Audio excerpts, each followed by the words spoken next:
Welcome back once again. A very good morning to all of you. How are you all? I hope you all are doing good. आप सभी अच्छे होंगे, अच्छे से अपनी study पर फोकस कर रहे होंगे, और अगर नहीं कर रहे हैं तो आप फोकस करना शुरू कर दीजिए, अपनी पढ़ाई करना स्टार्ट कर दीजिए, क्योंकि जल्दी ही आपके एग्ज़ाम्स भी होने वाले हैं। आपका 60 to 70% सिलेबस हो चुका है, थोड़ा सिलेबस रह गया है। आपके पहले इंटरनल्स भी होंगे और फिर उसके बाद आपके एक्सटर्नल की डेट जो है कभी भी आ सकती है। तो आप जो है अब अपनी प्रिपरेशन स्टार्ट करना शुरू कर दीजिए, राइट।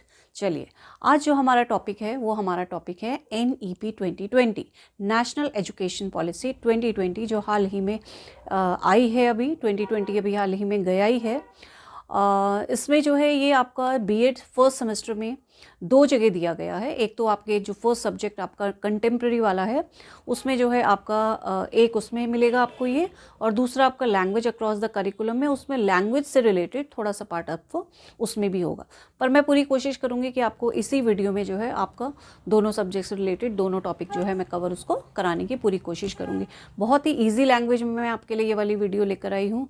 कोशिश कीजिएगा इसको अच्छे से समझने की। कहीं पर भी कोई कन्फ्यूजन, कोई डाउट हो तो कमेंट बॉक्स में ज़रूर लिखिएगा, ताकि मैं आपके डाउट को क्लियर कर सकूँ।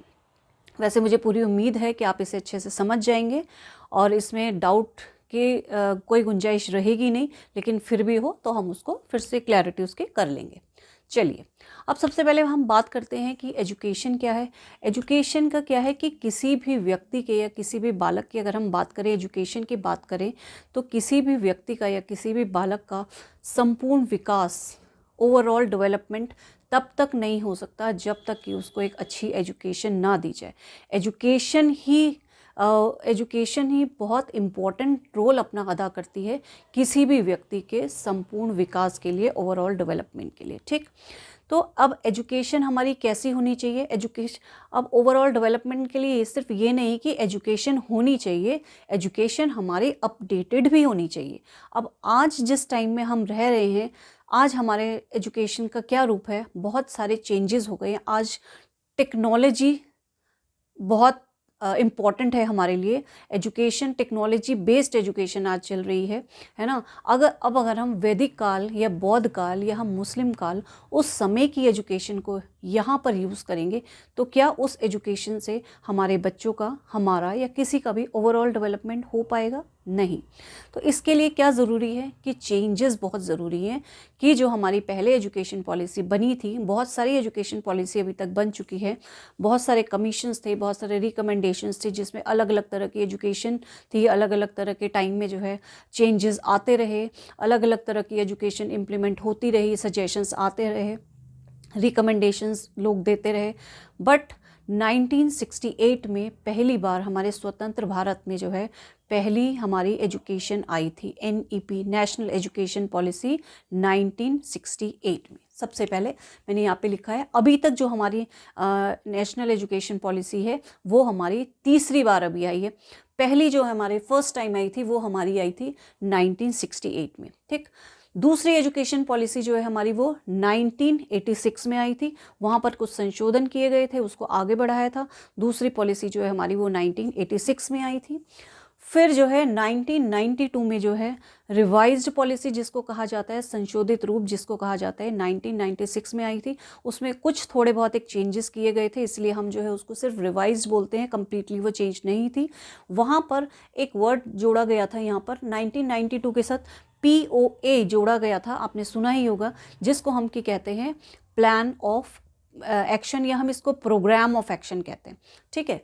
प्रोग्राम ऑफ एक्शन में क्या था? प्रोग्राम ऑफ एक्शन में एक बात कही गई थी कि यहाँ पर शिक्षा बिना बोझ, ये इसके साथ जोड़ा गया था। प्रोग्राम ऑफ एक्शन के साथ शिक्षा बिना बोझ, एजुकेशन विदाउट बर्डन। अब बर्डन किस चीज़ का है? एजुकेशन में बर्डन किस चीज़ का होता है? आज आप देखते हैं कि बच्चे, छोटे छोटे बच्चे जब स्कूल जाते हैं तो उनके बैग का वेट इतना ज़्यादा होता है कि बेचारे सारे बच्चे, अपने कंधे उनके पूरे झुके हुए होते हैं और वो इतना बोझ लेके जो है क्लासेस में जाते हैं। अपना पेन, हिंदी का पीरियड, इंग्लिश का पीरियड, मैथ्स का पीरियड, साइंस का पीरियड, ये पीरियड, वो पीरियड, सारी कॉपीज, सारी किताबें, homework notebook, class work notebook, इतना बर्डन से वो लोग दबे हुए होते हैं। कहाँ बेचारे, कहाँ डेवलपमेंट होगा उनका? तो कहीं ना कहीं अगर हम डेवलपमेंट की बात करें तो यहाँ पे बच्चों का फिजिकल डेवलपमेंट होगा कैसे, और हम बात करते हैं ओवरऑल डेवलपमेंट की, एजुकेशन ओवरऑल डेवलपमेंट की। तो यहाँ पर जो है एक बात कही गई कि बच्चों को जो शिक्षा दी जाए वो बिना बर्डन के दी जाए। अब बिना बर्डन किस चीज़ का है, हमारी कॉपी किताबों का बर्डन है। अब बर्डन हमें कम करना है तो यानी हमें कॉपी किताबें कम करनी होंगी, या उतनी ही कॉपी किताबें की ज़रूरत हो, या जो है टीचर इस तरीके से पढ़ाए कि कुछ सब्जेक्ट्स को किसी दिन पढ़ाए, उनके साथ एक्टिविटीज़ को जोड़ जोड़ कर पढ़ाए, है ना। तो यहाँ पर अभी हम सीधी सी बात करेंगे कि बिना एजुकेशन को बिना बर्डन के कहा गया कि बात करी गई कि बच्चों को जो है एजुकेशन दी जाए, बिना किताबों के दी जाए। तो बच्चे पढ़ेंगे कैसे, कि स्कूल की लाइब्रेरी में पढ़ेंगे, ठीक है, लाइब्रेरी में किताबें होती हैं। तो मीन्स कहने का मतलब है कि बच्चों के जो बैग का बोझ है वो कम करा जाए। तो यहाँ पर ये पॉलिसी आई थी 1992 में। यहाँ पर अगर हम किसी का नाम अगर हम जोड़ सकते हैं तो यशपाल कमेटी बनी थी यहाँ पर इस टाइम पे, उनके टाइम पे ये वाली बात जो है सुनने को मिली थी, ठीक है। अब जो है इसी चीज़ को आगे बढ़ाते हुए हम देखा जाए तो तब उसके बाद जो है एक शिक्षा नीति जो हमारी नई बनाई गई वो हमारी आई 2020 में। 2020 में हमारी आई ये जो 2020 हमारी पॉलिसी बनी, ये जो है पूरा का पूरा एक क्वेश्चन आपका आ सकता है कि ये किस पर बेस्ड है, किसका संशोधित रूप है। तो मैं आपको बता दूं ये पूरी की पूरी 1986 जो हमारी पॉलिसी थी उसका पूरा का पूरा ये संशोधित रूप है, पूरी रिवाइज की गई है 1986 की पॉलिसी। जो 2020 का बेस है वो हमारी 1986 की पॉलिसी है, ठीक। यहाँ पर जो 2020 है इसमें क्या बात कही गई कि बच्चों को ओवरऑल डेवलपमेंट की बात करी गई है। वैश्विक स्तर पर हमारे भारत को जो है एक सुपर पावर, नॉलेज का सुपर पावर जो है बनाना है। चलिए इसकी बात हम अभी करते हैं। पहले हम देख लेते हैं यहाँ से कि इसके अध्यक्ष, ये कमिटी, ये पॉलिसी जो है बनी कैसे। इसके अध्यक्ष जो है कौन रहे, चेयरपर्सन हमारे डॉक्टर के कस्तूरी रंजन जो है वो इसरो के साइंटिस्ट रहे हैं, और वहाँ पर भी वो चेयरपर्सन थे। तो एक कमेटी रिपोर्ट जो सबमिट की गई थी वो 31 मई में 2019 में सबमिट की गई थी। और ये जो है डिक्लेयर कब हुई थी हमारी, ये डिक्लेयर हुई थी हमारी 29 जुलाई 2020 को। इसके जो अध्यक्ष थे, जो चेयरपर्सन थे, वो इसरो के डॉक्टर के कस्तूरी रंगन जी थे। कई लोग इसको रंजन भी बोलते हैं क्योंकि जी लगता है, तो कई लोग जो है उसे रंजन बोलते हैं, हम इसे जो है रंगन बोल रहे हैं। दोनों ही में आप स्पेलिंग अच्छे से देख लीजिएगा, बाकी दोनों ही ठीक है, ठीक। तो ये हमारी है डॉक्टर के कस्तूरी रंगन की अध्यक्षता में जो है ये कमेटी बनाई गई थी। और इस कमेटी को जो है 31 मई 2019 में जो है सबमिट किया गया था, और डिक्लेयर इसका जो हुआ था वो 29 जुलाई 2020 में डिक्लेयर की गई थी, राइट। चलिए अब हिस्ट्री में हम बात कर चुके हैं कि अब तक जो है हमारी 3 पॉलिसीज़ आ चुकी हैं। पहली हमारी 1968 में आई है, दूसरी जो है कोठारी कमीशन के टाइम पे थी, वो 64 to 66 उस समय कोठारी कमीशन की अध्यक्षता में जो है ये काम चल रहा था। और दूसरी हमारी जो है 1986 में पॉलिसी आई है, और अब जो हमारी आई है वो है 2020। और इन दोनों के बीच में जो गैप है, आफ्टर 34 ईयर्स के बाद जो है हमारी आज न्यू एजुकेशन पॉलिसी 2020 आई है। अगर ये क्वेश्चन पूछा जाए कि कितने सालों बाद, कितने वर्षों बाद जो है हमारी 2020 कमेटी नेशनल एजुकेशन पॉलिसी आई है, तो आप इसमें लिख सकें 34 ईयर्स, आफ्टर 34 ईयर्स के बाद, ठीक है। तो ये इसकी एक हिस्ट्री रही, कैसे बनी, तो ये क्लियर हो गया यहाँ पर। अब हम चलते हैं आगे कि NEP 2020 को super power bank of knowledge कहा गया। इसमें इतनी नॉलेज की बातें कही गई है, इसमें इतनी ज़्यादा सारी चीज़ें शिक्षा के बारे में और बच्चों के बारे में, बच्चों के बिना बोझ शिक्षा के बारे में, और मतलब हर बच्चे को जो है शिक्षित करने के बारे में इस तरीके की बातें बताई गई है कि इसको ये कहा गया है कि ये जो हमारी NEP 2020 ये super power bank of knowledge है। यहीं से जो है सब कुछ मैनेज होगा, और इसमें इतनी पावर्स होंगी कि ये सब कुछ जो है बैठे बैठे जो है सब कुछ मैनेज करेगी कि किसको क्या कराना है, कौन से बच्चे क्या करेंगे, किस तरीके से बच्चों को शिक्षित करना है, किस तरीके से बच्चों को वोकेशनल एजुकेशन दी जाएगी, किस तरीके से बच्चों को हायर एजुकेशन में लाया जाएगा, किस तरीके से ड्रॉप आउट बच्चे वापस लाए जाए। सब चीज़ें इसमें इतनी इंक्लूड होंगी कि ये अपने आप में एक पावरफुल बैंक होगा। तो इसीलिए इसको जो है super power bank of knowledge भी कहा गया है, ठीक है। अब हम इसको जो है पॉइंट वाइज देखेंगे। आप इसको जो है, हम पहले इसके एम्स देखते हैं, फिर एम्स के बाद हम इसके कुछ मेन पॉइंट्स देखेंगे, तो उस तरीके से हम इसको डिस्कस करते हुए चलेंगे, ठीक है। अच्छा, एक चीज़ और इसमें मैं बता देती हूँ कि इसमें जो है, चलिए इसको हम बाद में बात करते हैं, पहले हम इसके ऑब्जेक्टिव की बात करते हैं। पहला ऑब्जेक्टिव क्या है इसका, to make India an educational super power at the global level, कि हमें इंडिया को जो है वैश्विक स्तर पर सुपर पावर, ग्लोबल लेवल पर जो है हमें सुपर पावर बनाना है। सुपर पावर से क्या मतलब है, कोई भी देश जो है सुपर पावर कब बनेगा, तब बनेगा जब उसमें रहने वाले लोग जो है सभी के सभी एजुकेटेड होंगे, सभी के सभी जो है शिक्षित होंगे, तभी तो सुपर पावर। सबसे बड़ी पावर क्या है, हमारी एजुकेशन ही तो है। तो जितने ज़्यादा लोग एजुकेटेड होंगे उतनी ज़्यादा जो है हमारी पावर बढ़ेगी, है ना। तो इसीलिए कहा है, इसका ऑब्जेक्टिव क्या है, to make India an educational super power at global level, right? Providing higher education to all the student. अगर हम आज हायर एजुकेशन का लेवल देखें तो हायर एजुकेशन में अभी तक 2018 तक हमारे यहाँ केवल 23% समथिंग जो है बच्चे हायर एजुकेशन में जो है एनरोल थे। तो ये जो है एक बहुत ही कम परसेंटेज है। अब जो है 2035 तक जो है टारगेट रखा गया है कि 50% बच्चों को जो है हायर एजुकेशन में एनरोल करा जाएगा और 3.5 करोड़ सीट्स जो है हायर एजुकेशन में बढ़ाई जाएंगी। ठीक है, चलिए। अच्छा, एक चीज़ और है, अब हम अगर इसकी बात करते हैं तो एक मेन पॉइंट इसमें और आता है कि यहाँ पर 2020 NEP में जो है बात की गई है कि 2 करोड़ बच्चों को 2030 तक हमें मेन स्ट्रीम में लाना है, स्कूल में लाना है। कि बहुत सारे बच्चे हमारे देश में ऐसे हैं जो किन्हीं कारण से जो है पढ़ाई नहीं कर पा रहे हैं, या किन्हीं कारण से जो है एडमिशन नहीं ले पा रहे हैं, या जो हमारे छोटे बच्चे हैं, जो हमारे 3 साल से 6 साल तक की उम्र के बच्चे हैं, जो प्री में जाते हैं ना, जैसे नर्सरी, KG, इन क्लासेस में जो जाते हैं, इन बच्चों को हमें जो है टारगेट रखा हुआ है कि 2 करोड़ ऐसे बच्चों को हमें मेन स्ट्रीम में अपने स्कूल में लाना है। चाहे उसके लिए हमें डिस्टेंस एजुकेशन मोड रखना पड़े, चाहे उसके लिए हमें कोई दूसरे तरीके का रखना पड़े, चाहे हमें ऑनलाइन रखना, कुछ भी रखना पड़े, बट हमारा 2030 तक ये मेन टारगेट है, मेन ऑब्जेक्टिव है कि हमें 2 करोड़ बच्चे अपने स्कूल में मेन स्ट्रीम में एनरोल कराने ही कराने हैं। ठीक, एक इसका ये भी मेन पॉइंट है 2020 NEP का। चलिए, नेक्स्ट है ऑल राउंड डेवलपमेंट। अब जो है हमारा मेन एम क्या रहेगा, अभी तक क्या है, अभी तक बच्चे बेचारे बैग के बोझ तले दबे रहते थे, देखते थे, एक्टिविटीज़ भी करवाते थे, लेकिन अब जो है बच्चों का जो रिपोर्ट कार्ड पहले बनती थी, अब रिपोर्ट कार्ड ना बन के प्रोग्रेस कार्ड बनेगा।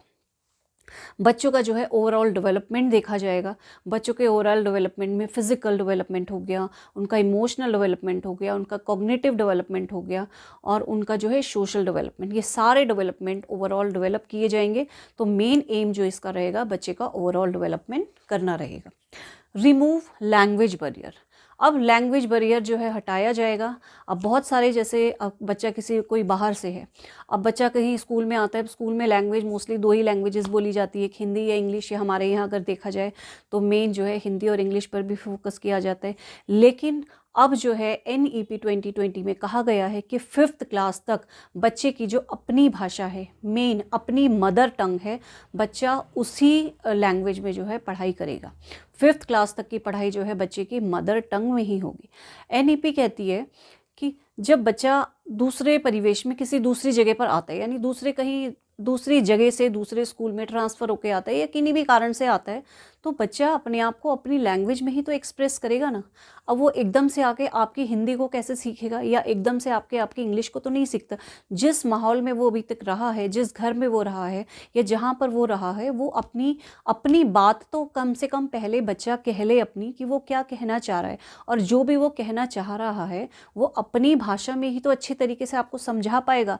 आप उस पर फोर्स नहीं कर सकते कि अब आप हमारे यहाँ हमारे स्कूल में आए हैं तो आप जो है या तो आप हिंदी में पढ़ाई करें, या तो आप इंग्लिश में पढ़ाई करें, या पंजाबी में करें, या आप उर्दू में करें। नहीं, अब जो है 5th क्लास तक बच्चे मदर टंग में ही पढ़ाई करेंगे, मदर टंग में ही पढ़ाई होगी उनकी, कि बच्चा जो है कंफर्टेबल फील करे, कम से कम शुरू के कुछ सालों में पहले वो अपने आप को एडजस्ट कर ले, अपनी भाषा में अपनी बातों को आपको समझाएं, तब आप उसे आगे कुछ कहें कि अब उस बच्चे को क्या करना है, या किस तरीके से वो पढ़ाई का तरीका या भाषा को अपनाएगा। लेकिन 5वीं क्लास तक, 5th क्लास तक बच्चा जो है अपनी मदर टंग में ही पढ़ाई करेगा, ऐसा NEP 2020 में कहा गया है। राइट, चलिए, नेक्स्ट है हमारा make education accessible to students with disabilities बच्चों के लिए भी एक इंक्लूसिव एजुकेशन की बात कही गई है, वो अभी हम आगे पढ़ेंगे उसमें। तो डिसेबिलिटीज़ वाले भी बच्चे हैं कि सब बच्चों को जो है एक साथ पढ़ाया जाएगा। उनको ऐसा नहीं लगना चाहिए कि मेरे अंदर ये कमी है तो मुझे इस कमी के कारण जो है इन बच्चों के साथ बिठाकर नहीं पढ़ाया जा रहा है या कुछ हमारे साथ जो है भेदभाव किया जा रहा है, ऐसी फीलिंग बच्चों के अंदर नहीं आनी चाहिए। ठीक। Promote the use of technology, अब टेक्नोलॉजी का ही तो टाइम है आज, तो टेक्नोलॉजी को तो प्रमोट करना ही है। अब हम भाग नहीं सकते, टीचर्स नहीं भाग सकते, बच्चे नहीं बच सकते इस चीज़ से कि हमें जो है पावर पॉइंट हमें नहीं आता, या हमें पीपीटी बनानी नहीं आती, या हम ऑनलाइन नहीं पढ़ा सकते, या हम वीडियो नहीं बना सकते। बहुत सारी चीज़ें हैं जो टेक्नोलॉजी से जुड़ी हैं। अब टीचर्स को भी टेक्नोलॉजी से जुड़ना पड़ेगा, बच्चों को तो जुड़ना ही है, बच्चों को तो सीखना ही है।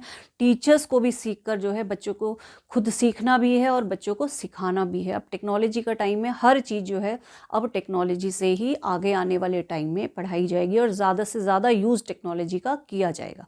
ठीक है, तो ये मेन ऑब्जेक्टिव्स है हमारे एनईपी के, जो कि एनईपी में कहे गए हैं। अब देखते हैं कैसे कैसे इनका इम्प्लीमेंटेशन होता है और कैसे जो है हम इसमें आगे बढ़ते हैं। चलिए, अब जो है हम इसमें मेन पॉइंट्स की तरफ आते हैं जिसमें बहुत ही अच्छी चीज़ें कही गई हैं। सबसे पहला मेन पॉइंट है हमारा इसमें कि bringing back the drop outs. जैसे कि अभी मैंने बात करी थी स्टार्टिंग में कि एक मेन बात जो है एनईपी में कही गई है कि 2 करोड़ बच्चे जो भी हमारे आउट ऑफ स्कूल बच्चे हैं, ड्रॉप आउट बच्चे हैं, जो किन्हीं कारण से पढ़ नहीं पाए, किन्हीं कारण से जो है उनको स्कूल में एडमिशन नहीं मिल पाया, या ऐसी जगह वो रहते हैं जहाँ पे स्कूल्स नहीं है, बहुत सारी चीज़ें हैं, किसी भी कारणवश हो सकता है कि बच्चे स्कूल में क्यों नहीं आ पा रहे हैं, है ना। तो हमें ऐसा टारगेट हमारी एनईपी 2020 का है 2030 तक कि हमें ऐसे 2 करोड़ बच्चों को स्कूल में वापस लेकर आना है, अपने मेन स्ट्रीम में जो है बच्चों को एडमिशन दिलाना है, एनरोल कराना है। राइट, तो एक हमारा ये मेन पॉइंट इसमें हो गया। दूसरा है हमारा new curriculum for early childhood care and education. इसको हम बाद में समझेंगे, सबसे पहले जो है हम समझेंगे अपना स्ट्रक्चर। ठीक, सबसे पहले हमारा यहाँ पर है कि पहले जो हमारा स्ट्रक्चर था, हमारा पहले का स्ट्रक्चर जो है, पहले जब आप लोग पढ़ते थे तो आपका क्या था कि 10+2 का स्ट्रक्चर फॉलो करते थे हम लोग, है ना। 10+2 हमारा पैटर्न था अकेडमिक का स्ट्रक्चर। और ये स्ट्रक्चर जो है हमारे कोठारी आयोग 1664 से 66 में जब कोठारी आयोग थे तो उस समय का है ये 10+2 स्ट्रक्चर, तब से फॉलो होता चला आ रहा है। हम लोग जब पढ़े हैं, जैसे अगर हम गवर्नमेंट स्कूल्स की बात करें तो गवर्नमेंट स्कूल में क्या होता है, मेनली बच्चा जब 6 साल का हो जाता है तब वो उसको स्कूल में एडमिशन दिया जाता है, तब उसका एनरोलमेंट कराया जाता है। ठीक है, अब अगर हम आज इंग्लिश मीडियम स्कूल्स वगैरह की बात करें तो हालांकि ऐसा नहीं है, 2.5 से 3 साल में बच्चे को हम स्कूल में डाल देते हैं मोस्टली, लेकिन कहीं पे अभी भी गाँवों में ऐसा होता है कि बच्चा अभी भी जो है 6 साल की उम्र में जो है स्कूल जाना स्टार्ट करता है। चलिए, अब हम यहाँ से बहुत ही ज़रूरी एक चीज़, जैसा कि आपको यहाँ दिखाई दे रहा है कि ये हमारा ओल्ड स्ट्रक्चर है कि पहले क्या होता था कि बच्चा 6 साल की एज में स्कूल जाना स्टार्ट करता था और उसके बाद जो है 6 साल से 16 साल तक, यानी 10th क्लास तक। ठीक है, यानी 1st to 10th, आप इसको कह सकते हैं 1st class to 10th class. ठीक है, 6 साल की उम्र में जाएगा वो, 10th करेगा वहाँ पे और 16 ईयर्स तक वो रहेगा। तो यहाँ पर उसके 10 साल यहाँ पर हो गए। फिर उसके बाद 2 हुई, यानी उसकी 11th क्लास हुई, 11th class and 12th class. ठीक है, तो 2 साल यहाँ पर हो गए, तो ये हो गए आपके 10 ईयर्स यहाँ पर हो गए और 2 ईयर्स यहाँ पर हो गए। तो टोटल हमारी जो पहले एजुकेशन हुआ करती थी वो हमारी एजुकेशन है आपकी पूरी 12 साल की। ठीक है, इतना क्लियर हो गया, ये तो अभी तक चलता ही आ रहा था, तो इसमें यहाँ पर कोई दिक्कत वाली बात नहीं है। चलिए, अब हमारा जो है न्यू एकेडमिक जो स्ट्रक्चर अब आया है, अब हम फॉलो करेंगे 5+3+3+4 को। ठीक, अब इसमें क्या है वो समझेंगे। चलिए, अब आप यहाँ पर देख रहे हैं कि यहाँ पर एडमिशन कब होता था, हमारा एडमिशन होता था कितने साल में, हमारा एडमिशन होता था, बच्चे का एडमिशन होता था 6 साल में। अब जो उससे पहले के 3 साल कह रही है हमारी एनईपी, कह रही है कि बच्चे को अब हमें 3 साल से 6 साल तक भी पढ़ाना है, बच्चों को अर्ली चाइल्डहुड केयर एजुकेशन देनी है हमें। तो यहाँ पर क्या हुआ, अब ये जो 5 साल, ठीक, ये जो 5 साल वाला क्लासेस थी बच्चे की, अब यहाँ पर 3 साल बच्चा, 3 साल में 6 साल की बजाय बच्चे का एडमिशन 3 साल में होगा, ठीक। और 3 साल तक बच्चा कहाँ जाएगा? पहले 3 साल में जाएगा बच्चा आंगनबाड़ी, प्री स्कूल, बाल वाटिका, और बाकी के 2 साल उसके बाद फर्स्ट और सेकंड क्लास होगी। तो जहाँ पे बच्चा 6 साल में स्कूल जा रहा था, अब बच्चा जो है 3 साल में स्कूल जाएगा, और तीसरा साल से 4, 5 और 6, ये 3 साल बच्चा जो है नर्सरी क्लास में, LKG क्लास में और UKG क्लास में जाएगा, और इसको हम कह सकते हैं बाल वाटिका जाएगा, आंगनबाड़ी जाएगा, या कहीं भी ये टाइप के स्कूल्स में बच्चा जाएगा, लेकिन बच्चे का एनरोलमेंट 3 साल में हो जाएगा। उसके बाद जो 2 साल और बचते हैं, कितना हुआ? आपने पहले 3 साल में बच्चा एनरोल किया गया, तो 4, 5 और 6 बच्चा नर्सरी, KG और LKG में या UKG में गया, ठीक। उसके बाद जो है बच्चा 6, 7 और 8, 7 और 8 में यानी 2 साल और, यानी कौन कौन सी क्लास में जाएगा बच्चा? फर्स्ट, सेकंड और थर्ड में जाएगा, ठीक है। तो ये हो गया हमारा 5 साल का पूरा, ये जो पहले वाला हमारा है ये 5 साल, ये 5 साल को हम बोलेंगे फाउंडेशनल एज। 3 साल में बच्चा जो है बाल वाटिका, आंगनबाड़ी, नर्सरी, LKG या KG ये वाली क्लास करेगा, और उसके बाद जो है फर्स्ट और सेकंड बच्चा जो है उसके बाद 7 और 8 साल में करेगा, ठीक। तो ये 5 साल जो है पहले बच्चे के लिए कहेंगे, इसको हमने कहा है फाउंडेशन, या आप इसको कह सकते हैं फाउंडेशनल स्टेज बच्चे की कही जाएगी, ठीक है। चलिए अब हम दूसरा आते हैं, तो ये हमारे हो गए 5 इयर्स के। उसके बाद ये वाला एरिया, अब बच्चा जो है कौन सी एज तक आ गया बच्चा? 8 साल तक यहाँ पर आ गया। अब 8 से 11 साल तक जो है बच्चा प्रिपरेटरी स्टेज में जाएगा, ठीक है, जिसमें कि बच्चे की कौन कौन सी क्लास रहेंगी? तीसरी, चौथी और 5वीं, थर्ड, फोर्थ और 5th क्लास बच्चा प्रिपरेटरी स्टेज। प्रिपरेटरी मतलब जहाँ पर बच्चा अब थोड़ा तैयार है और तैयारी करने की स्टेज में है, यहाँ पर बच्चा सीखना, मेन चीज़ें सीखना स्टार्ट करेगा बच्चा, ठीक। तो यहाँ पर जो है बच्चा 3 to 5th एज, इसको हमने प्रिपरेटरी स्टेज कहा गया, हमने मीन्स NEP 2020 कहती है। तो ये हमारे हो गए 3 इयर्स, ये वाले हो गए। उसके बाद आते हैं नेक्स्ट 3 इयर्स, एज 11 to 14। अब 12, 13 और 14 3 क्लासेस जो है बच्चा 6th, 7th और 8th, इसको कहेंगे हम मिडिल स्टेज, ठीक है। तो ये हमारे हो गए 3 इयर्स। उसके बाद सेकेंडरी स्टेज में जो है बच्चा जाएगा एज 14 से 18 साल तक, कौन कौन सी class? 9th, 10th, 11th and 12th, ठीक है। तो ये हमारे हो गए 4 इयर्स, 4 इयर्स, इसको हम कहेंगे सेकेंडरी स्टेज, ठीक है। तो ये क्या है? ये पहले वाला आपका ओल्ड एकेडमिक स्ट्रक्चर था 10+2 का, अगर हम इन दोनों को ऐड करें तो कितने साल बनते हैं हमारे टोटल? 12 इयर्स, ठीक है। अब जो है यहाँ पर जो कॉलम हमारा नीचे खाली था, ठीक, कौन सा? 6 साल से पहले का, अब यहाँ पे न्यू एजुकेशन पॉलिसी में 3 साल और ऐड कर दिए गए हैं छोटे बच्चों के लिए। और क्यों ऐड कर दिए गए हैं, इसका मेन रीज़न क्या है? अगर आपने कभी, जैसे आप टीवी में अक्सर देखते होंगे, टीवी तो देखते ही हैं सभी लोग, उसमें एक बॉर्नवीटा का ऐड आता है जिसमें एक बच्चों के मानसिक विकास के बारे में कहा गया है कि बच्चे का जो मानसिक विकास है वो 5 साल की उम्र से 85 से लेकर 90% तक हो जाता है, और बाकी के जो 10% या 15% है वो अगले 10 सालों में होता है, यानी 20 इयर्स या 15 इयर्स, नेक्स्ट 10 to 15 इयर्स में उतना जो 10% बच जाता है वो होते हैं। तो सबसे ज़्यादा जो मेंटल डेवलपमेंट होते हैं, सबसे ज़्यादा जो स्पीडली डेवलपमेंट होता है, वो बच्चे का 5 साल तक डेवलपमेंट हो जाता है। तो इसीलिए जो है NEP में ये एक जो है 3 साल का क्लासेस जो है 3 साल की और जोड़ी गई हैं कि बच्चों को जो है मेनली सबसे ज़्यादा फोकस जो है इस एज पे किया जाए, ताकि उनका डेवलपमेंट, मेंटली डेवलपमेंट जो है बहुत स्पीडली हो, और अगर बच्चे का बेस अच्छा रहेगा तो आगे जाके भी उसका डेवलपमेंट जो है बहुत अच्छा रहेगा, और एजुकेशन में बच्चा जो है बहुत अच्छे तरीके से प्रोग्रेस कर पाएगा, ठीक है। तो और जो नेक्स्ट अभी हमने ओल्ड एकेडमिक स्ट्रक्चर की बात करी, तो ये हमारा टोटल 12 इयर्स का हो गया। अब यहाँ पर जो है हमारे 3 साल बढ़ गए, 5 + 3 हो गया, ठीक है, 8 हो गया, 9, 10, 11 और 11 and 4 15 इयर्स हो गया।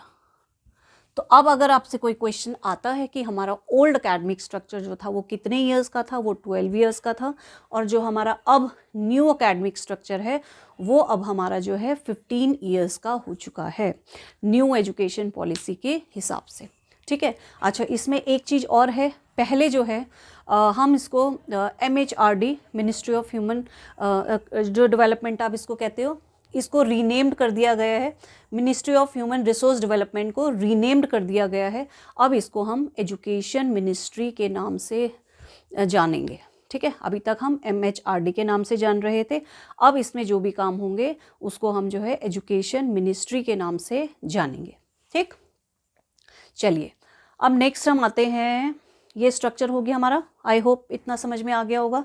चलिए अब हम एक चीज़ और, यहाँ पर ये हो गया हमारा स्ट्रक्चर। अच्छा, अब हम इस पॉइंट पे आते हैं, new curriculum for early childhood care and education, कि हम जो पॉइंट की बात कर रहे थे, क्योंकि उसमें ECC आया था तो इसीलिए मैंने पहले आपको स्ट्रक्चर समझाया, क्योंकि अब जो हमारा ECC है वो हमारी ये 3 साल वाली स्टेज के बारे में कहा गया, अर्ली चाइल्डहुड केयर एजुकेशन। इसके लिए जो है एक NCF बनाया गया है। इस NCF को अभी इसमें टाइम है थोड़ा सा, ये अभी अपडेट होगा, इसमें जो है पूरा करिकुलम बच्चों के लिए बनाया जाएगा कि इस उम्र के बच्चों को जो है क्या क्या पढ़ाया जाएगा, किस तरीके से उनको हैंडल किया जाएगा, और जितनी भी सारी बातें हैं तो 2025 तक जो है उम्मीद है कि वो पूरे का पूरा बनकर तैयार हो जाएगा। इसको कहा गया है NCF ECCE, national curriculum framework for early childhood care education. ठीक है, तो ये इसलिए मैंने पहले ये बताया, तब आपको इसके बारे में बताया। चलिए, न्यू एकेडमिक स्ट्रक्चर 5+3+3+4 हमारा हो गया। अब हम आते हैं सेमेस्टर वोकेशनल एजुकेशन, राइट। अब देखिए, जैसे स्कूल्स में बच्चे हैं, मेनली सभी को पता होता है कि कौन सी क्लास में लगभग क्या क्या पढ़ाया जाता है, तो मेनली जो छोटे बच्चे हैं उनको अभी उनके लिए सिलेबस करिकुलम फ्रेमवर्क जो है वो बनना जारी है, अभी बन रहा है। सेकंड क्लास से इसमें बेसिक बच्चों को ही पढ़ाया जाएगा।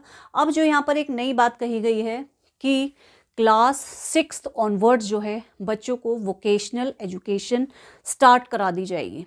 इसका रीज़न ये है कि बच्चा जो है पूरी उम्र पढ़ता है, या हम कहें कि 12th तक पढ़ता है, लेकिन अगर जब उसको कोई काम सीखना होता है उसके इंटरेस्ट का, तब क्या होता है कि फिर अब जो है वो एक नई तरीके से फिर से एजुकेशन सीखे, कि उस काम को सीखने के लिए फिर से एजुकेशन ले। ये हमारी NEP 2020 कह रही है कि क्यों, ऐसा क्यों बच्चे को स्टार्टिंग से ही उसके इंटरेस्ट का ऐसा क्यों नहीं पढ़ा दिया जाता कि बच्चा उसी को लेकर आगे पढ़े। टाइम क्यों वेस्ट करना है यहाँ पर अपना, कि मतलब एक बार पहले आप 12th तक करो, फिर आप ग्रेजुएशन करो, या तब उसको बच्चे को पता चल रहा है कि मेरा इंटरेस्ट कंप्यूटर में था पर अभी तक मैंने कंप्यूटर तो पढ़ा ही नहीं, तो अब जो है अब मैं कंप्यूटर सेंटर जाऊँ, कोचिंग सेंटर जाऊँ, वहाँ पे 2-4 साल और अपना लगाऊँ, और फिर उसके बाद मैं इंटर्नशिप्स करूँ, तो ऐसे करते करते तो बच्चे की काफ़ी उम्र निकल जाएगी। तो ऐसा क्यों ना किया जाए कि बच्चों की पढ़ाई के साथ साथ ही उनके इंटरेस्ट के हिसाब से उनको वोकेशनल एजुकेशन शुरू करा दी जाए, और साथ साथ उनको जो है इंटर्नशिप भी कराई जाएगी। तो ऐसा NEP 2020 में कहा गया है कि बच्चे को अब 6 क्लास ऑनवर्ड जो है वोकेशनल ट्रेनिंग दी जाएगी, साथ साथ इंटर्नशिप भी कराई जाएगी, और बीच बीच में जो है 6 to 8 तक ये कराया जाएगा, और बीच में एक टाइम, पर्टिकुलर टाइम में जो है ये वाला काम जो है उनको सिखाते, बीच बीच में जो है उनको कराते रहेंगे, है ना। और इसमें जो है जैसे कि आप कंप्यूटर से रिलेटेड कुछ कर सकते हो, योगा से रिलेटेड कुछ कर सकते हो, म्यूज़िक से रिलेटेड कुछ कर सकते हो, कुछ हैंडीक्राफ्ट से रिलेटेड कर सकते हैं। तो जो भी बच्चे को जिस चीज़ में इंटरेस्ट है, तो ऐसा जो है 6 क्लास ऑनवर्ड जो है बच्चों को ऐसी कोई ना कोई एक ट्रेनिंग दी जाएगी, ताकि जब बच्चा 12th क्लास के बाद निकले तो वो सक्षम, एक स्किल्ड होके निकले, कि उसके हाथ में एक ऐसा अस्त्र शस्त्र, जिसे भी आप जैसा कह सकते हो, कि एक ऐसी चीज़ है, एक ऐसा स्किल है कि जिसको लेके कि अब वो आगे बढ़ सकता है। वो कह सकता है कि मेरे पास ये पावर है, और इस पावर को अब जो है उसको दिखाना है, और अपनी लाइफ में जो है आगे उसको, चाहे उस अर्निंग के लिए यूज़ करे, चाहे वो अपने करियर के लिए यूज़ करे, चाहे कुछ भी करे, लेकिन जब वो 12th करके निकले तो एक स्किल्ड होकर निकले बच्चा। और ज़रूरी नहीं है कि आपको एक ही चीज़ में वो स्किल्ड होकर निकले, बहुत सारी हमारे पास वोकेशनल ट्रेनिंग बच्चे करेंगे, तो उसमें 2-4 स्किल की नॉलेज कम से कम बच्चे को ज़रूर होनी चाहिए जब बच्चा जो है 12th पास आउट करके निकले। और एक स्किल तो ऐसी होनी चाहिए कि जिसमें बच्चा स्किल्ड हो, और उस स्किल को लेकर वो आगे चले, अब वो चाहे उसे अपनी अर्निंग के लिए यूज़ करे, चाहे वो उसको अपने करियर के लिए आगे अपनी लाइफ में उसको बढ़ाए। ठीक, चलिए, तो इसका यही मतलब है कि हमारी पूरी जो पढ़ाई की है उसका अच्छे से यूज़ भी हो जाए और हमें जो है अपने करियर के लिए अपने पास एक जो है पावर भी हमारे पास हो, एक स्किल्ड भी हो हम लोग, हमारे अंदर कोई ना कोई बच्चे के अंदर एक स्किल ज़रूर हो। ठीक, चलिए यहाँ तक हो गया हमारा वोकेशनल एजुकेशन हमारी हो गई है। मतलब बच्चे को कहने का मतलब है कि एक रियल वर्ल्ड एजुकेशन भी दी जाए साथ साथ, कि एक्चुअली दुनिया में होता क्या है। हम सिर्फ किताबों से ना जुड़े रहें, अब केवल कॉपी पेन पेंसिल इससे ना जुड़े रहें, हम रियल वर्ल्ड में भी देखें कि एक्चुअली होता क्या है।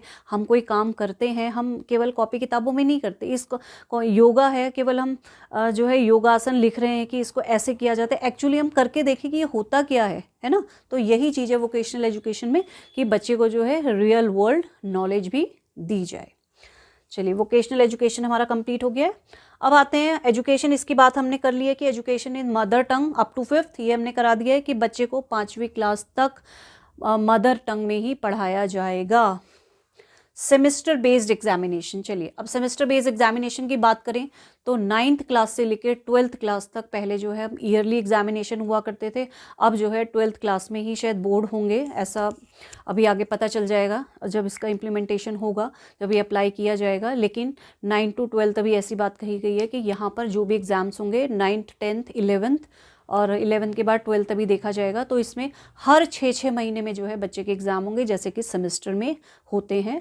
और फिर ईयरली दोनों के मार्क्स जो है जोड़कर जो है अंक तालिका आपका रिजल्ट जो है तैयार किया जाएगा। ठीक, चलिए अब आते हैं हम एग्जामिनेशन और असेसमेंट पे। चलिए अब ये जो है मैं इसको डिलीट कर देती हूँ यहाँ से, यहाँ पे हम बताएंगे आपको।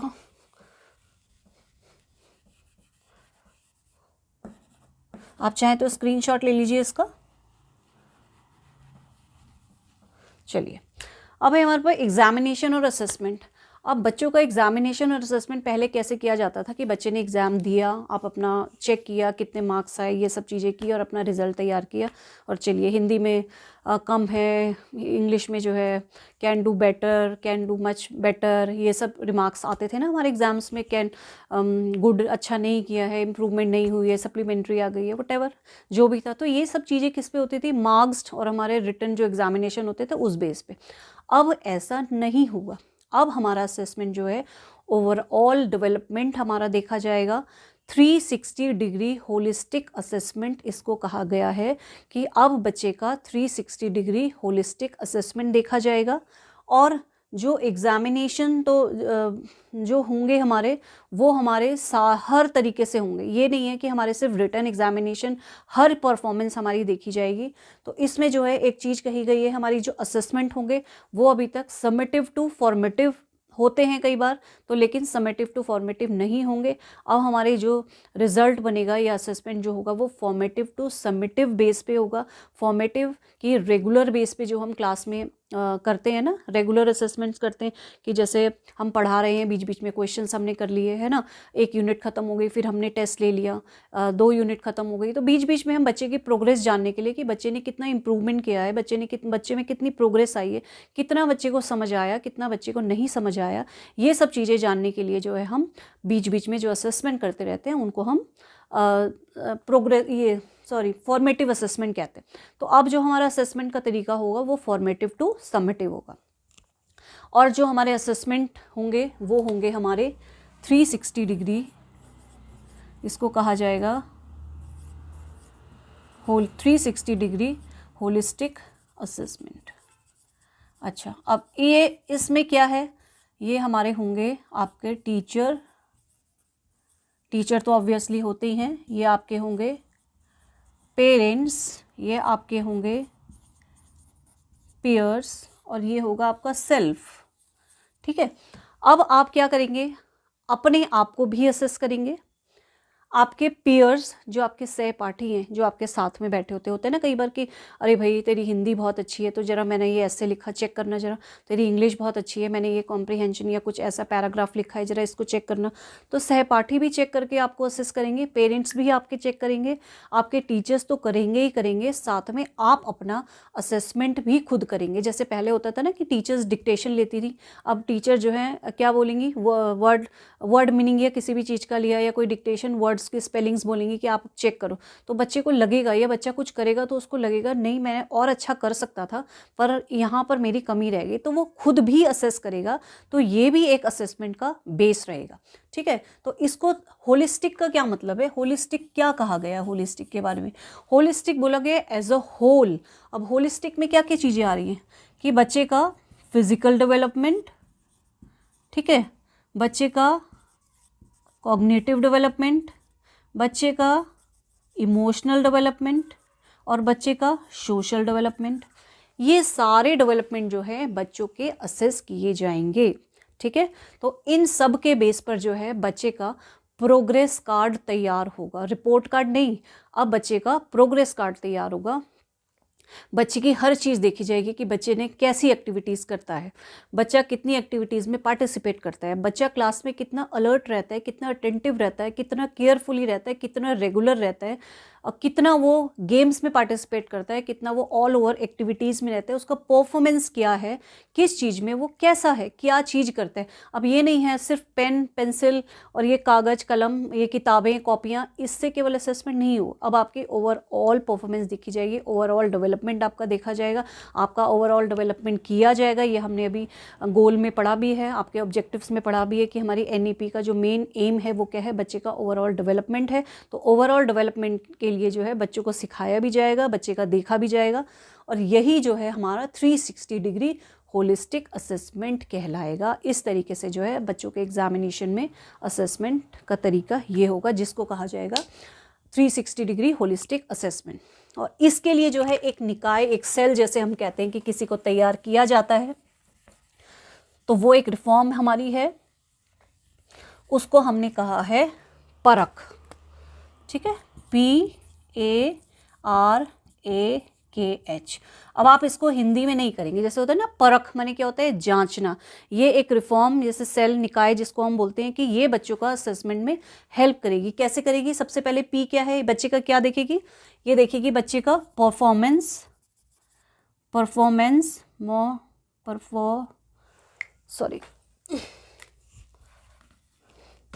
ये देखेगी बच्चे की परफॉर्मेंस देखेगी, फिर उसको एनालाइज करेगी, ठीक है, फिर उसको रिव्यू करेगी, फिर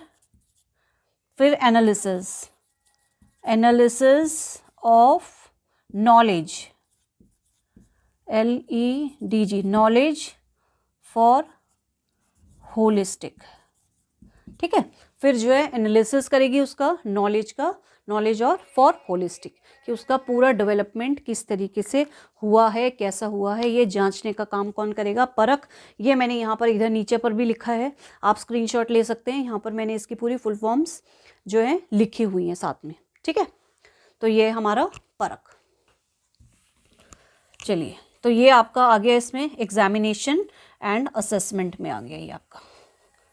अब हम आगे बढ़ते हैं, नेक्स्ट है हमारा, ये हमारा असेसमेंट आ गया, 360 डिग्री आ गया। Report card will be made on the basis of 360। अच्छा, अब आएगा multiple entry and exit. Multiple entry and exit. अब क्या है, सपोज किसी बच्चे ने BA का एग्ज़ाम दिया या उसने कोई एग्ज़ाम दिया, किसी कारणवश जो है उसको अपनी पढ़ाई छोड़नी पड़ गई, उसने जो है 6 महीने का या 1 साल का किया और उसके बाद जो है उससे पढ़ाई छूट गई, या किसी कारणवश जो है जैसे गांव में लड़कियों की शादी जल्दी हो जाती है तो उसकी शादी हो गई है ना, उसने वो चीज़ वहीं पर छोड़ दी। अब क्या है कि अब उसको 2-4 साल बाद, या एक पर्टिकुलर टाइम है उसके लिए, बहुत ज़्यादा गैप भी नहीं है, एक टाइम दिया जाएगा उसके लिए कि जो है अगर उसको 2-3 साल बाद जो है फिर से करना है तो उसको ऐसा नहीं है कि अब उसको दोबारा से BA करना पड़ेगा। वो जो है जो उसने 1 साल किया था उसको जो है वहाँ के लिए उसके बाद जो है वो दोबारा से वहीं से शुरू कर सकता है, ठीक है। वो सेकेंड ईयर से एग्ज़ाम देगा। अब इसके लिए क्या है, इसी से जुड़ी हुई एक चीज़ है, यहाँ पे है ABC, मैं इधर आपको बताऊँगी। अब जो उसने 1 साल का एग्ज़ाम दिया है ना, उसका जो है ABC क्या है आपका, ये है आपका एकेडमिक बैंक ऑफ क्रेडिट, ठीक है। इसको हम यहीं पे समझ लेते हैं क्योंकि ये अलग से समझेंगे तो शायद ज़्यादा नहीं समझ में आएगा। ABC हमारा एकेडमिक बैंक ऑफ क्रेडिट है। अब उसने 1 साल किया, तो 1 साल पढ़ने के बाद जो है उसको क्या है, उसने पढ़ाई छोड़ दी, तो उसके लिए 1 साल में क्या मिलेगा आपको, 1 ईयर में उसको सर्टिफिकेट दिया जाएगा। ठीक है, अब देखो 1 साल की पढ़ाई उसने की, तो 1 साल की पढ़ाई में क्या होगा उसका, उसके जो मार्क्स हैं 1 साल में जो उसने एग्जाम दिए हैं, वो इसमें ABC academic bank of credit में जितने क्रेडिट होंगे उसके यहाँ पर ऐड हो जाएंगे। ठीक है, जब उसके यहाँ पर ऐड हो जाएंगे और उसे उस 1 साल के लिए सर्टिफिकेट भी दिया जाएगा। कहने का मतलब है कि जो उसने 1 साल पढ़ाई करी वो टाइम अब उसका वेस्ट नहीं हुआ आगे जाके, और उसके जो मार्क्स भी थे या जितने क्रेडिट्स थे वो जो है यहाँ पर चले गए। अब जब वो, और उसको प्लस जो है सर्टिफिकेट भी मिल गया कि मैं जो है 1 साल की पढ़ाई पूरी कर चुकी हूँ। अगर वो 2 साल की पढ़ाई कर लेता है, ठीक, अगर वो 2 ईयर्स में आता है, 2 ईयर्स अगर उसने करे होंगे तो उसको डिप्लोमा मिलेगा, और अगर 3 ईयर्स उसने कंप्लीट किए तो उसको डिग्री तो मिलेगी मिलेगी। अगर आधी छोड़ता है तो उसके जितने क्रेडिट्स होंगे वो एकेडमिक बैंक ऑफ क्रेडिट में, क्योंकि इसकी जितनी भी स्टूडेंट जो भी है उसकी जितनी भी जानकारी है, जितनी भी डिटेल्स हैं उतनी एकेडमिक, वो सारी के सारी डिजिटलाइज जो है वो सब सेव होंगी, और कहीं पर भी वो रहे एक जगह, ज़रूरी नहीं है कि यहाँ देहरादून में रहकर अगर वो पढ़ाई कर रहे हैं तो कल को अगर वो मुंबई महाराष्ट्र कहीं चला जाता है तो ये डिजिटली ऐसे कनेक्टेड होगा सारा कि आपके जो है क्रेडिट हो जाएंगे। आप अब कहीं से भी एग्ज़ाम दो, जब आप नेक्स्ट एग्ज़ाम अपने दोगे तो वो वाले मार्क्स आपके जो है यहाँ पर सेव होके ऐड हो जाएंगे, और वैसे ही आपका रिजल्ट जो है वो सारे मार्क्स ऐड करके आएगा। और यही है कि अगर आपने 4 पेपर दिए, 6 में से 4 पेपर दिए, 2 पेपर आपके छूट जाते हैं, तो वो वाले मार्क्स भी आपके जो है ABC academic bank of credit में चले जाएंगे, जितने भी आपके जो भी क्रेडिट आपका बनेगा। और जब आप दोबारा एग्ज़ाम देंगे, जब आपके 2 पेपर बचे हुए, तो वो जो है यहाँ से कनेक्ट होकर अपने आप ही आपके ऐड हो जाएंगे। ठीक है, तो ये है आपका मल्टीपल एंट्री एंड एग्जिट है, ये आपका ABC है, और ये आपके सर्टिफिकेट की जितनी आप पढ़ाई करोगे आपको उसका कुछ ना कुछ मिलेगा। 1 साल पढ़ाई करोगे तो सर्टिफिकेट मिलेगा, 2 साल करते हो तो आपको डिप्लोमा मिलेगा, और अपनी कंप्लीट करोगे तो डिग्री तो आपको मिलेगी ही मिलेगी। ठीक है, तो ये आपका हो गया एकेडमिक बैंक ऑफ क्रेडिट भी हो गया। इसमें आपके सारे ऑल डॉक्यूमेंट डिजिटली कनेक्टेड हैं, इसमें कलेक्टेड भी होंगे वहाँ पे सब चीज़ें। अच्छा, मल्टीपल एंट्री एंड एग्जिट हो गया, एकेडमिक बैंक ऑफ क्रेडिट हो गया, एजुकेशन टिल 5th इन मदर टंग हो गई, मल्टीपल। अच्छा, अब आता है आपके पास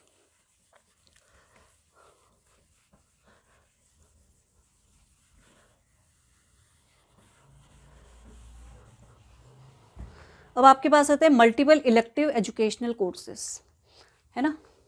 नो रिजिड सेपरेशन है, no rigid separation, no rigid separation between arts and science. अब जो है कोई रिजिड सेपरेशन नहीं होगा। अगर बच्चे को आर्ट्स पसंद है, आर्ट्स उसके पास है, और उसको एक साइंस का सब्जेक्ट भी सपोज पसंद है, उसको बायो पसंद है, तो वो ले सकता है। यहाँ पे कोई रिजिडनेस नहीं होगी। अब अगर आर्ट्स वाले बच्चे को साइंस का सब्जेक्ट पसंद है तो वो साइंस भी ले सकता है, साइंस के कुछ पर्टिकुलर सब्जेक्ट ले सकता है। साइंस वाले को अगर कहीं पे कोई आर्ट्स का सब्जेक्ट, सपोज उसे सोशल स्टडीज़ या इंग्लिश हिंदी कुछ भी बहुत अच्छी लगती है तो वो साथ में वो भी ले सकता है। तो यहाँ पे जो है साइंस हो आर्ट्स हो, कोई स्ट्रीम के लिए अब कोई पर्टिकुलर स्ट्रीम नहीं होगा। आपको जो सब्जेक्ट पसंद है बच्चे को, बच्चा जो है वो अपने कॉम्बिनेशन बना के जो है सब्जेक्ट्स को ले सकता है। यहाँ पे कोई रिजिडनेस नहीं दिखाई जाएगी। ठीक है, तो ये आपका हो गया मल्टीपल इलेक्टिव एजुकेशनल कोर्सेज का। यही मतलब है कि डिफरेंट टाइप के जो कोर्सेज हैं आपके यही हैं। आप कुछ भी कोर्सेज जो है अपने हिसाब से आर्ट्स के साथ साइंस के कॉम्बिनेशन बना सकते हो, साइंस के साथ आर्ट्स के कॉम्बिनेशन आप बना सकते हो। ठीक, चलिए ये वाले मेन पॉइंट्स आपके कंप्लीट हो गए। अब हम आगे आते हैं, अब हम एक आते हैं इंक्लूसिव एजुकेशन पे। उसके लिए जो है SEDGs, इसमें है आपका SEDGs में था आपका socially and economically, socially and economically disadvantaged groups, disadvantaged groups. ठीक है, अब इसमें क्या कहा गया है, इसमें जो कहा गया है, इसमें इंक्लूसिव बच्चे की एजुकेशन के बारे में कहा गया है कि जो भी बच्चे इनसे रिलेटेड हैं सभी बच्चों को, चाहे वो कोई आँख से कम देखता हो, चाहे वो हैंडीकैप्ड हो, चाहे वो डिसएडवांटेज्ड हो, चाहे वो एससी का हो, चाहे वो एसटी का हो, कोई भी प्रॉब्लम वाली भी अगर बच्चे को हो, चाहे वो जोग्राफिकली हो, चाहे वो जेंडर को लेके हो, मेल फीमेल को लेके हो, चाहे वो डिसेबिलिटीज़ को लेके हो, चाहे वो इकोनॉमिक को लेकर हो, सभी बच्चे जो है एक ही क्लासरूम में पढ़ेंगे, सबको जो है एक साथ पढ़ाया जाएगा, ऐसा हमारी NEP 2020 में कहा गया है। ठीक, SEDGs, इसको हम SEDGs बोल रहे हैं। ये मेन पॉइंट हो गया। अब हम बात करते हैं, आपकी बात करेंगे, अब हम बीएड की बात करेंगे, बीएड के बच्चों को, कि अब जो है 2030 के बाद, अभी तो आप ग्रेजुएशन के बाद आपने बीएड कर लिया, मेन जो है आफ्टर 2030 के बाद जो है अब 4 साल की बीएड रहेगी। जो बच्चे जो है टीचिंग में इंटरेस्टेड होंगे स्टूडेंट्स, वो जो है 4 साल की बीएड उन्हें करनी पड़ेगी। अगर बच्चा साइंस स्ट्रीम से है तो बीएड की और साइंस की डिग्री उसको मिलेगी ग्रेजुएशन की। अगर बच्चा आर्ट साइड में है तो जो भी पर्टिकुलर सब्जेक्ट है आर्ट्स की और बीएड की डिग्री उसको मिलेगी। अच्छा, अब जो आप यूटेट सीटेट वाले जो एग्ज़ाम्स देते हो, अभी तक आप 2 पेपर आपके होते हैं। अब आपके जो हैं, क्योंकि आपका स्ट्रक्चर पहले 2 का था, 10+2 का स्ट्रक्चर था, अब जो आपके पेपर होंगे, जो हमारी नई न्यू एजुकेशन पॉलिसी 2020 में बात की गई है, वो आपके 4 पेपर्स की बात कही गई है अकॉर्डिंग टू योर क्लासिफिकेशन। जैसा आपका क्लासिफिकेशन है उसी हिसाब से जो है आपका अब 4 पेपर होंगे। फर्स्ट पेपर आपके इस स्टेज के लिए होगा, दूसरा प्रिपरेटरी के लिए होगा, तीसरा मिडिल के लिए होगा और चौथा आपका सेकेंडरी के लिए होगा। ठीक है, चलिए अब हमारी नेक्स्ट चीज़ है, अच्छा एक हमारा हो NCF हमारा है ECCE बनेगा, दूसरा हमारा NCF स्कूल A बनेगा और तीसरा हमारा NCF फॉर NCF बनेगा हमारा, तीसरा बनेगा हमारा NCFTE। ठीक है, ये है हमारा NCF। ये बात कही गई है हमारी 25 तक तैयार हो जाएगा, 25 और 25। पहला है NCF ECC, ये है हमारा ये वाले बच्चों के लिए, अर्ली चाइल्डहुड केयर एजुकेशन के लिए। ठीक है, NCF SC है, स्कूल एजुकेशन के लिए बनेगा, जो कि 1st to 12th के लिए होता ही है। तीसरा हमारा है NCFTE मीन्स टीचर्स एजुकेशन के लिए। अब यहाँ पर न्यू एजुकेशन पॉलिसी में जो है मल्टी लैंग्वेजेस की बात कही गई है हमारे पास, तो उसके लिए मल्टीलिंगुअल बहुभाषिता को मौके देने की बात कही गई कि बच्चे जो है अपनी डिफरेंट टाइप की लैंग्वेजेस, कोई भी भाषा उन पर थोपी नहीं जाएगी। 5th क्लास तक जो है बच्चा अपनी मदर टंग में पढ़ेगा। तो यहाँ पे टीचर्स को भी तो ट्रेंड होना चाहिए भाई। तो ऐसी बात कही गई है NEP 2020 में कि 2025 तक जो है टीचर्स को भी इस चीज़ के लिए प्रिपेयर किया जाएगा। जब बहुत सारी नई चीज़ें लागू की जाएंगी तो टीचर्स को भी तो तैयार करना बहुत ज़रूरी है, पहले टीचर्स तो सीखें, है ना। तो उनके लिए जो है ये NCF national curriculum framework for teacher education बनाया गया है। ये भी 2025 तक जो है अच्छे से अपडेट होकर आ जाएगा। उसके बाद जो है NEP 2020 जो है इसको जो है अप्लाई कर सकती है। बहुभाषिता जो उन्होंने कहा है कि एक कमरे में जो है विभिन्न तरीके की भाषाओं के बच्चे बैठकर क्यों नहीं पढ़ सकते, कि अगर एक कमरे में बहुत सारी भाषाओं के बच्चे हैं तो हमारी लर्निंग उतनी ही अच्छी होगी। लेकिन लर्निंग अच्छी होने के लिए हमें एक दूसरे को समझना भी तो पड़ेगा। बच्चे भले ही एक दूसरे को समझे ना समझे, टीचर को तो समझना ही पड़ेगा। तो टीचर को तो सबसे पहले ट्रेनिंग मिलनी चाहिए। इतनी सारी लैंग्वेजेस हैं, टीचर कैसे समझेगी उनको। अब कोई बच्चा जो है यहाँ पर आकर अपनी गुजराती भाषा या मलयाली भाषा या कोई भी भाषा बोलते हैं, तो जब तक टीचर को नहीं आएगी तो हमारा आपस में इंटरेक्शन, कन्वर्सेशन, कम्युनिकेशन कैसे होगा। तो यही बात कही गई है NCFTE में कि फ्रेमवर्क बनाया जाएगा टीचर्स एजुकेशन के लिए। पहले टीचर्स को ट्रेन किया जाएगा। और एक चीज़ और है इसमें, अभी यहाँ पर आए हम, एक लास्ट चीज़ और रहती है इसमें। मोस्टली जो मेन चीज़ें हैं वो मैंने आपको समझा दी हैं। NPST, ठीक है, NPST में है नेशनल प्रोफेशनल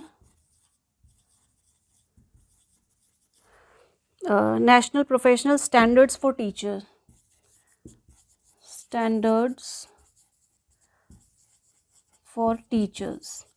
अब इसमें क्या है, टीचर्स के स्टैंडर्ड के लिए, टीचर्स का भी तो अपना एक स्टैंडर्ड होना चाहिए। यहाँ पर वो मानक निर्धारित किए जाएंगे कि एक टीचर बनने के लिए क्या क्या चाहिए, क्या क्या रिक्वायरमेंट्स रहेंगी, तो वो यहाँ पर डिसाइड होगा।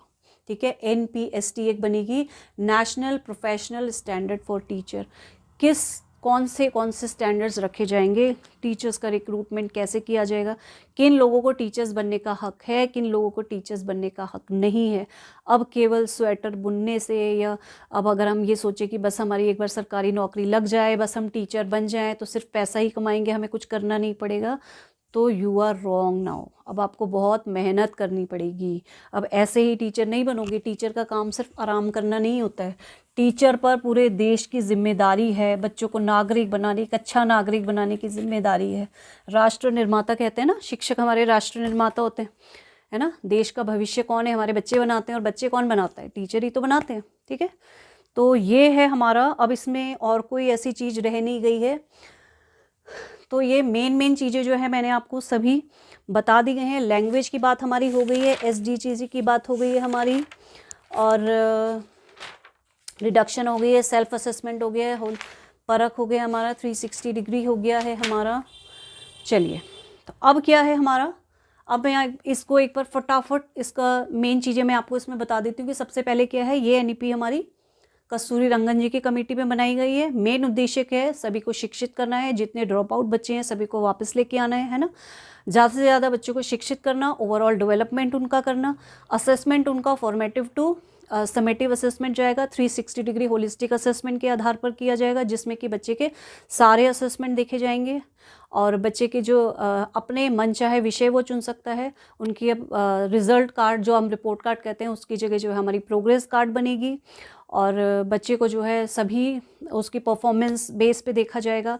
उसके बच्चा अगर बीच में पढ़ाई छोड़ता है तो उसके जितने भी क्रेडिट्स है ABC में क्रेडिट हो जाएंगे, उसके जितनी वो पढ़ाई करेगा उसके लिए उसको सर्टिफिकेट, डिप्लोमा या डिग्री दी जाएगी। और जो है मल्टीपल इलेक्टिव, कोई भी अपने मनपसंद वो सब्जेक्ट चुन सकता है। भाषाएं जो उस पर नहीं थोपी जाएंगी। अच्छा, एक चीज़ मैं आपको बताना और भूल गई, जो एक लास्ट में बता देती हूँ आपको। संस्कृत जो हमारी भाषा है, जो हम 6th 7th और 8th में ही पढ़ा करते थे, अब जो है संस्कृत भाषा आपके लिए एक ऑप्शन भी होगी आपके लिए, है ना। ऑप्शनल सब्जेक्ट होगा आपके लिए ये। आप जो है अगर इसे पसंद करते हैं तो आप इसको एक ऑप्शन के रूप में ले सकते हैं। और एक चीज़ और है, आपकी त्रिभाषा सूत्र जो है, त्रिभाषा सूत्र में मेन लैंग्वेज जो है, अगर आप यहीं के हैं, आपको हिंदी आपकी मेन लैंग्वेज है, तो आपके लिए हिंदी, इंग्लिश आपकी अदर लैंग्वेज हो जाएगी, सेकंड लैंग्वेज, और कोई भी आपको फॉरेन लैंग्वेज। ठीक है, अगर आप बाहर के हैं, इंग्लिश वाले हैं, तो इंग्लिश, दूसरी लैंग्वेज आपकी हिंदी होगी, और हिंदी के बाद आपकी एक फॉरेन लैंग्वेज होगी। ठीक है, और जो है मदर टंग में मैंने आपको बता ही दिया कि 5th क्लास तक जो है बच्चों को मदर टंग से ही पढ़ाया जाएगा, और 9th क्लास से जो है आपको कोई भी एक फ़ॉरेन लैंग्वेज पर फोकस करना होगा। कोई भी आप एक फ़ॉरेन लैंग्वेज ले सकते हो, जिसको आप आगे कंटिन्यू कर सकते हो, आप आगे सीख सकते हो। ठीक है, तो आई होप आपको जो है ये न्यू एजुकेशन पॉलिसी 2020 अच्छे से समझ में आ गई होगी। अब अगर यहाँ पर आपको कहीं भी कोई भी कन्फ्यूजन हो तो आप मुझे कमेंट बॉक्स में लिखें। अगर आपको अच्छे से चीज़ें क्लियर आ गई हैं, अच्छे से समझ में आ गई हैं, आपको मेरी वीडियो पसंद आई, तो आप प्लीज़ लाइक ज़रूर कीजिएगा, कमेंट ज़रूर दीजिएगा। आपके ये कमेंट और लाइक जो है मेरे लिए मोटिवेशन का काम करेंगे। मिलेंगे हम नेक्स्ट वीडियो में, तब तक आप इसको अच्छे से पढ़िए, समझिए। Thank you so much, tata, bye bye, thank you so much, bye.